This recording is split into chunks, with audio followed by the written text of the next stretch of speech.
Transport वारे वज़ीर ऐं उशर व ज़कात जे चार संभालींदड़ सैयद नासिर हुसैन शाह पारां कराची उशर व ज़कात जे उनवान सां मुस्लिम जिमखाना में तकरीब कोठाई वई। तकरीब में नामियारे सियासी शख्सियतनि शिरकत कई, जिन में सिंध जो अॻूणो वॾो वज़ीर सैयद काइमल शाह, जस्टिस ज़ाहिद कुर्बान अलवी, रियाज़ सुमरो, आफ़ताब मेमन, राशिद रब्बानी ऐं ख़ालिद लतीफ़ समेत ॿिया शामिल हुआ। जिन ख़िताब कंदे चयो त ज़कात ऐं उशर जो खातो ग़रीबनि जी ख़िदमत लाइ आहे, जंहिंखे वॾी एहतियात सां मिस्कीननि ऐं मुस्तहिक़ माण्हुनि ताईं पंहिंजो हक़ पहुचाइणो हूंदो आहे। हुननि चयो त उमीद आहे त सैयद नासिर शाह उन खाते लाइ पंहिंजूं ज़िम्मेवारियूं संभालींदे फर्ज़ सर अंजाम ॾींदो। उन मौक़े ते तकरीब जे महिमान ख़ास सैयद काइम अली शाह चयो त ज़कात ऐं उशर अहम शोबो आहे, जंहिंजी वॾी अहमियत आहे। ज़कात और उशर बहुत ही अहम शोबा है और इस शोबे की बहुत ही सख्त अहमियत अफादियत है आज के माशरे में, क्योंकि जहाँ बहुत बेरोज़गारी है, बेतहा गुर्बत है,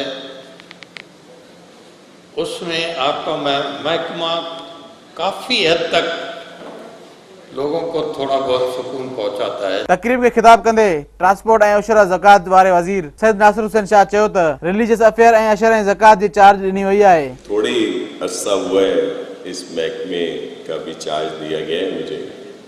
मेरी पूरी कोशिश है कि इस जिम्मेदारी को निभाया जाए।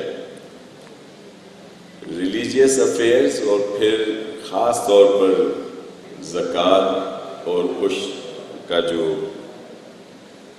ये डिपार्टमेंट या ये जिम्मेदारी, ये जन्नत और दोज़ख के बीच में है। अगर कोई अच्छा काम कर देंगे तो इधर, नहीं तो उधर। मुल्क अंदर गुर्बत तेज़ी सां वधी रही आहे, जंहिंजी रोकथाम लाइ हुकूमत अमली जोड़ण सां गॾु ज़कात ऐं उशर जी सही इस्तेमाल करण बि आहे। तंहिं करे हुकूमत पारां उन खाते जो सही इस्तेमाल करे मुस्तहिक़ीन ऐं मिस्कीननि जो हक़ उन्हनि खे ॾियण में शफ़ाफ़ किरदारु अदा करे। कैमरामैन वकार शेख सां गॾु अब्दुल्ला सोलंगी, सिंध टीवी न्यूज़, कराची।